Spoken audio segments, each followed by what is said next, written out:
Before there were 50 Shades of Gray, there was the story of Ruth. A story of intrigue, great human loss and bitterness, steamy romance, and godly healing. The book of Ruth follows the book of Judges in the Old Testament.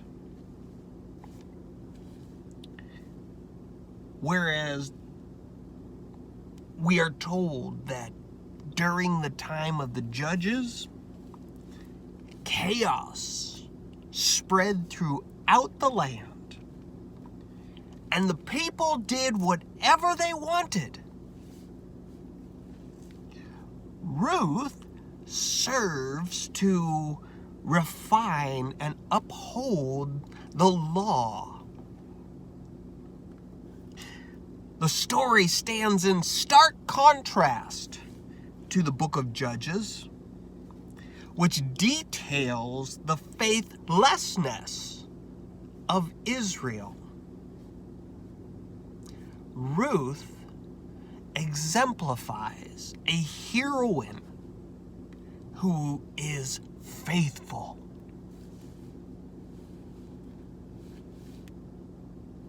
The story of Ruth especially emphasizes how we are to treat family and foreigners, widows, and the poor. This is what God cares about, not who you marry.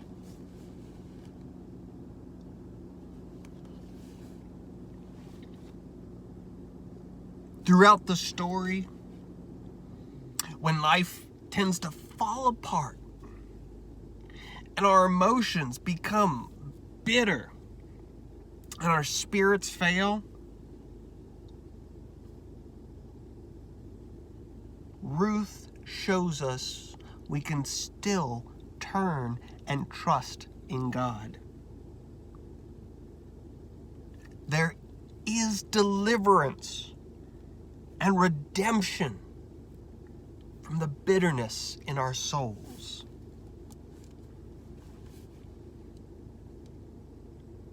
Ruth herself becomes a reflection of God. For like God, she is both a stranger and a family member to Naomi, her mother-in-law.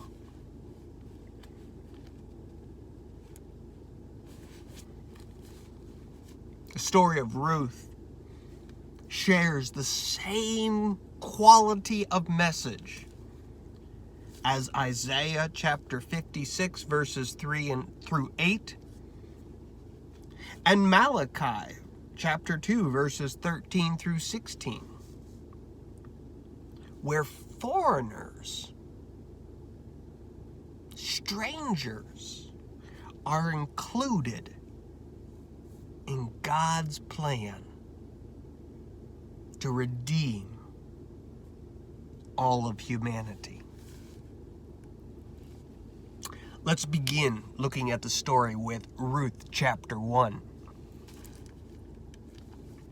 Again, we're told that in the days when the judges ruled, this is a time with no central authority. Again, where people disobeyed the law of God, people did what they wanted. In the days when the judges ruled, there was a famine. The Hebrew word here infers that it is a widespread, worldwide famine. And there was a man from Bethlehem in Judah. A man, together with his wife and 2 sons, they went to live for a while in the country of Moab. I find it interesting that the name Bethlehem literally means house of bread. So, a man and his wife and his 2 sons who live in the house of bread suddenly find themselves facing a widespread famine. And need drives them away from their home and away from God. In antiquity, the belief was that gods ruled certain areas of land, and they were restricted to whatever boundaries that land had established. So for this man and his wife and his 2 sons to leave Bethlehem in Judah, they were, in essence, leaving what they thought was God. Verse 2, we're told, the man's name was Elimelech, which means God is king. And his wife's name was Naomi, which means pleasant. And the names of his 2 sons were Mahlon and Chilion. They were Ephraimites from Bethlehem, Judah. And they went to Moab and lived there. Moab is the enemy of Israel. I wonder what Elimelech and Naomi and Mahlon and Chilion thought of their new home in Moab. And I wonder what the Moabites thought of them.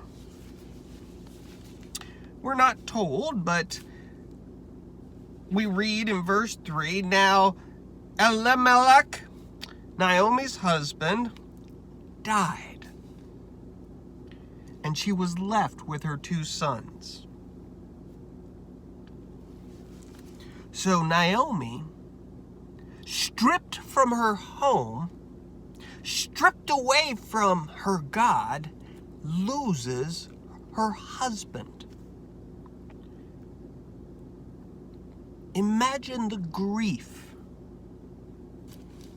the loss that Naomi is experiencing. Widowhood in antiquity was an ugly matter. Women relied upon men to care for them, provide for them, protect them. Naomi loses her husband, but she still has 2 sons. We read on that now you gotta love these Old Testament names. Elimelech, Naomi's husband, died, and she was left with her 2 sons, and they went on to marry Moabite women. One was named Orpah, and the other was named Ruth. And Ruth means friendship. Ironically, Ruth's name only appears here in the book named after her in the whole Old Testament. And her name only appears in the genealogy of Jesus in Matthew's Gospel, in Matthew chapter 1.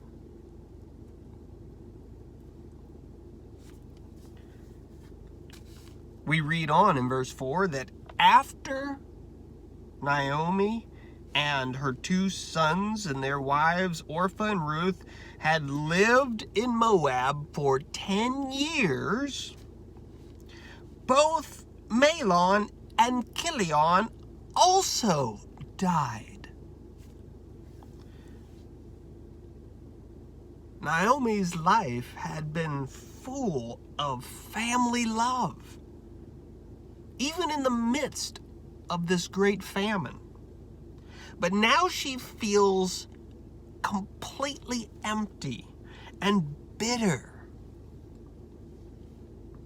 She has lost her husband, and now she's lost her 2 sons. And with no male protection left available to her, her options are quite limited. In order to survive, she can either sell herself into slavery, she can become a prostitute, or she can die.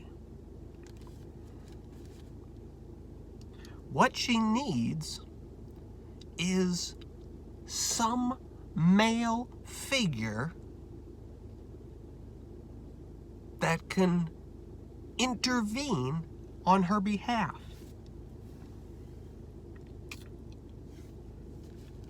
We read in verse 6 that when Naomi heard in Moab that Yahweh the Lord, the God of Israel, had come to the aid of his people by providing food for them, Naomi and her daughter-in-laws prepared to return home from there.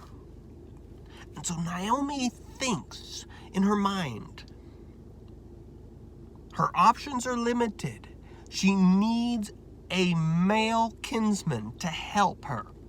There are no male kinsmen left in Moab. And so she prepares herself to return to Israel. Again, if she cannot find any male relative who is willing to help her, her options are slavery, prostitution, or death.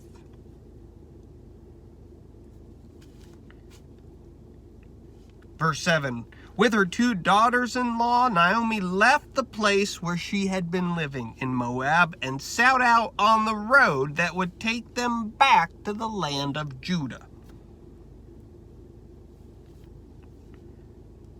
Then Naomi said to her 2 daughter-in-laws, "Go back, each of you, to your mother's home. And may the Lord, the God of Israel, Yahweh, show kindness to you as you have shown to your dead and to me. May the Lord grant that each of you will find rest in the home of another husband." Naomi loves her daughter-in-laws. She's lived with them for 10 years. She wants them to be cared for. And so she urges both of them to return to their mother's home where they might yet be married off to someone else. Then Naomi kissed them and they wept aloud and said to her, "We will go back with you to your people." So both at this point, Orpah and Ruth say that they will journey with Naomi. But Naomi in verse 11 once again says, "Return home, my daughters. Why would you come with me?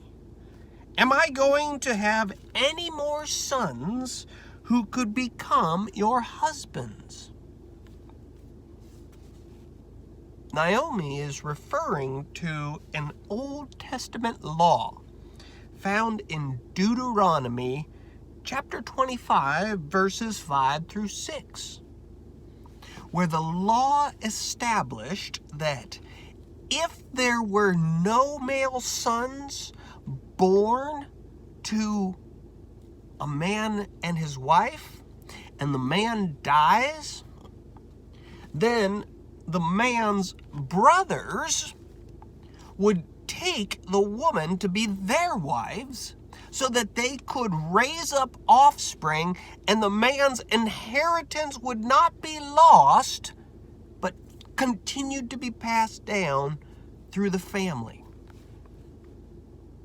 Remember, the story of Ruth refines and upholds the law, whereas the story of Judges does away with the law and people try and do whatever they want. So Naomi refers to the law and she says, "Can I do this for you? No, I am beyond the age of bearing children. I cannot have any more sons. They cannot grow up and take you to be their wives so that they can give you children. No, return home, my daughters, for I am too old to have another husband. Even if I thought there was still hope for me, even if I had a husband tonight and then gave birth to sons, would you wait for them to grow up? Would you remain unmarried for them? No, my daughters, it is more bitter for me than for you, because the Lord's hand has gone out against me." Naomi's bitterness is so deep that, like Job, she blames God for her human loss and misery. Have you ever experienced a situation, a time in your life when loss and grief and even bitterness of your soul threatened to overwhelm you? Can you relate to Naomi? Have you ever been bitter towards God?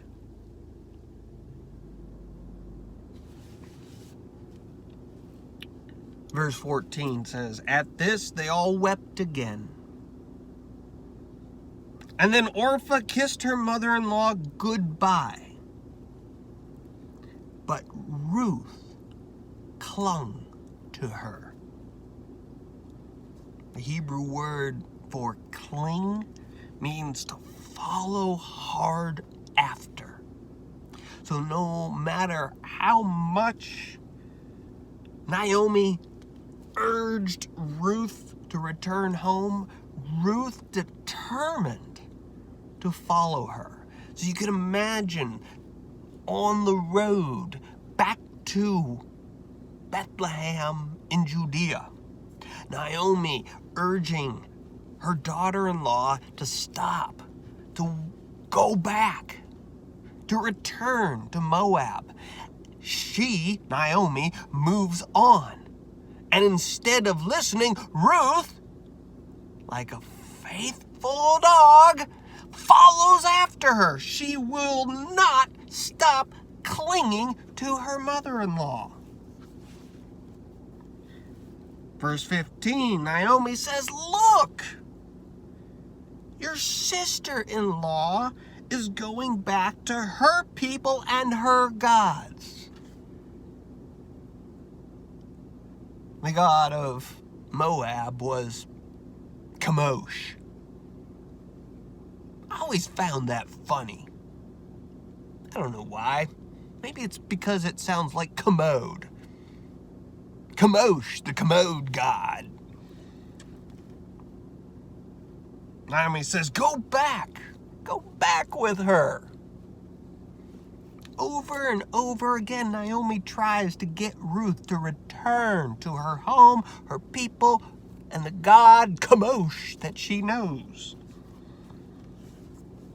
Verse 16, but Ruth replied, "Don't urge me to leave you." The Hebrew word here is to forsake my commitment to you. When Ruth married Naomi's son, Ruth not only made a commitment to him, Ruth made a commitment to Naomi. A commitment to be faithful as a daughter-in-law, to care for Naomi. She says, "Don't urge me to forsake my commitment to you or to turn back away from you. Where you go, I will go. And where you stay, I will stay.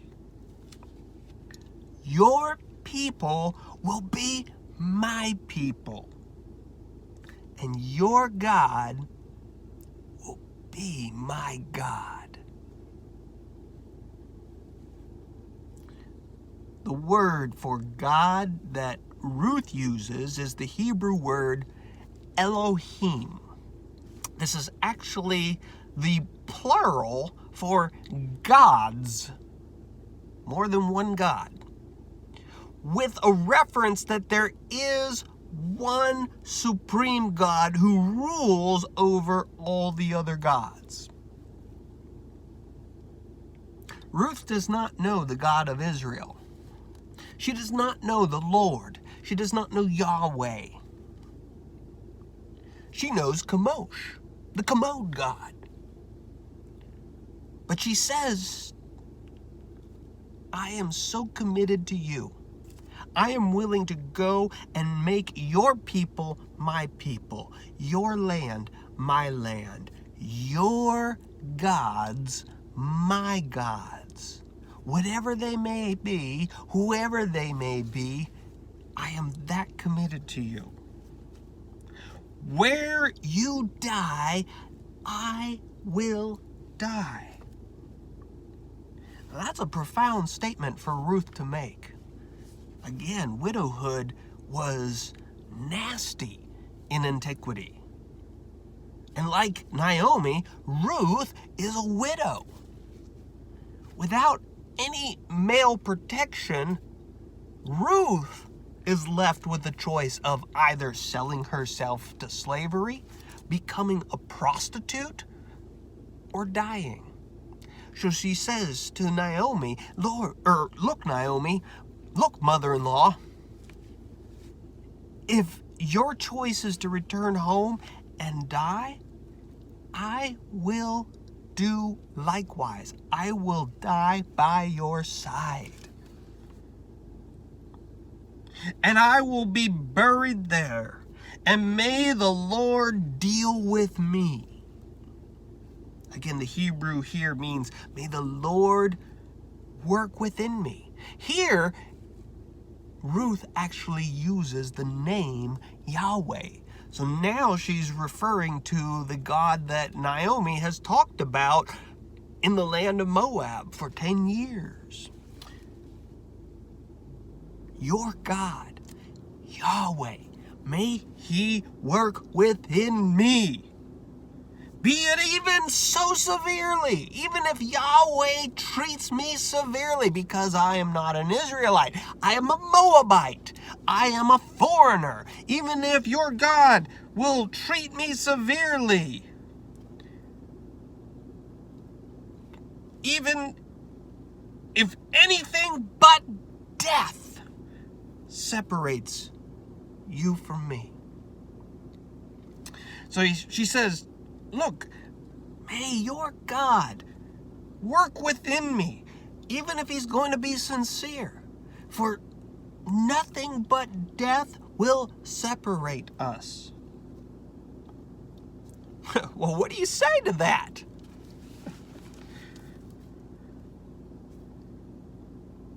Naomi goes, in verse 18, she realized that Ruth was determined to go with her. So she stopped her urging.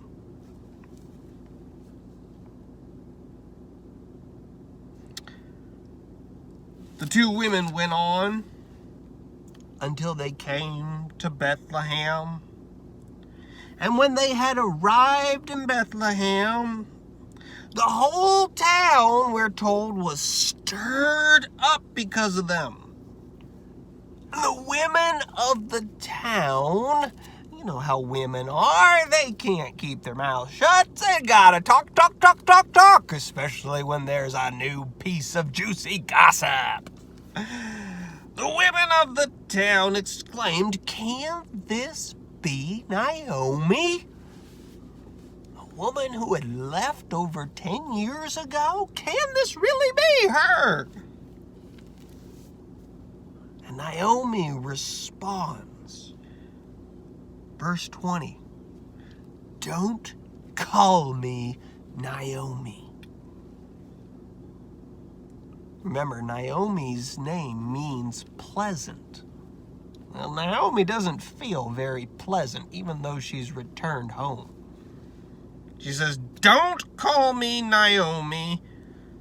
Call me Mara." Mara means bitter. In the Hebrew, it means to be made bitter. And who made Naomi that bitter? She goes on to say, because the Almighty, the El Shaddai, He has made my life very bitter. In the Hebrew language, she says that God has made her utterly and exceedingly angry. Again, have you ever had a time when you felt so angry because of what you have lost? It might be a family member, a job, a home, a child. You don't feel pleasant. You feel bitter and exceedingly angry towards God. She goes on, she says, "I went away full." The word full means I went away with children. 2 to be exact. But Yahweh the Lord has brought me back empty.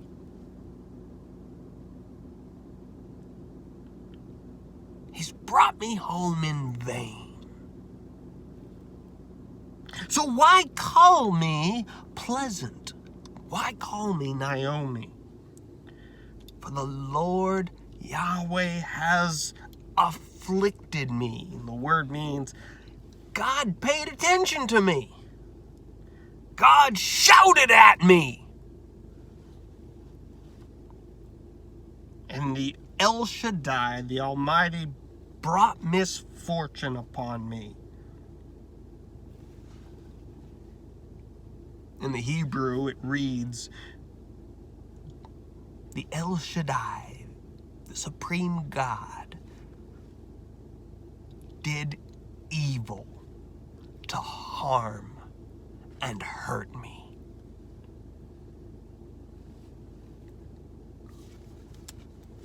Naomi needs to blame God for her losses. If we turn for a moment to the book of Lamentations, we read in chapter 3 in the book of Lamentations, God speaks to the prophet Jeremiah. And he says in chapter 3, verses 32 and 33, Though the Lord brings grief, He will show compassion. So great is His unfailing love. For the Lord does not willingly bring affliction or grief to the children of men. So God tells Jeremiah the prophet, I don't willingly cause evil and harm to take away that which you love most. But if you need to, you can blame me. You can say that I bring the grief. Because our God is big enough to handle all our bitterness, all of our exceeding anger. He's that big of a God. And He will continue to show compassion. For great is His unfailing love.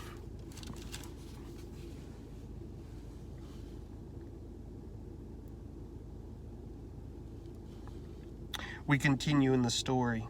In verse 22, we read, So Naomi returned from Moab, and she was accompanied by Ruth. Naomi, who has lost everything so dear to her. Naomi, who blames God for her bitter situation. Naomi, who is left with only one comfort, the comfort of an outsider. But you know, sometimes that is enough. The comfort of one other is enough.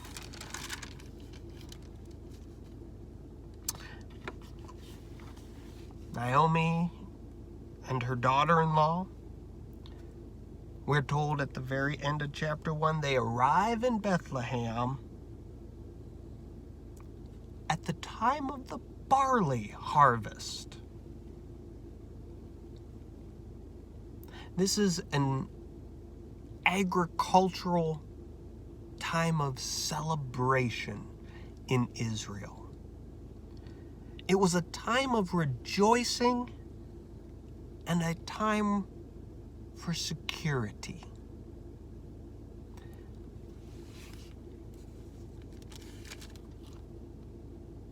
It's no coincidence that Naomi and Ruth, stripped of their male protection, left with the choice to either sell themselves into slavery or become prostitutes, or to simply die, unless a kinsman redeemer can be found. Return home at a time of rejoicing and security.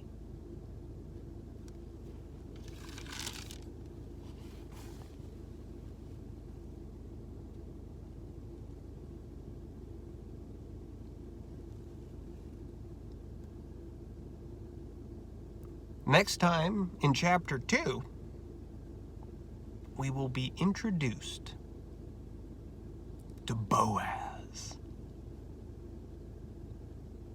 the stunning male hero of the story,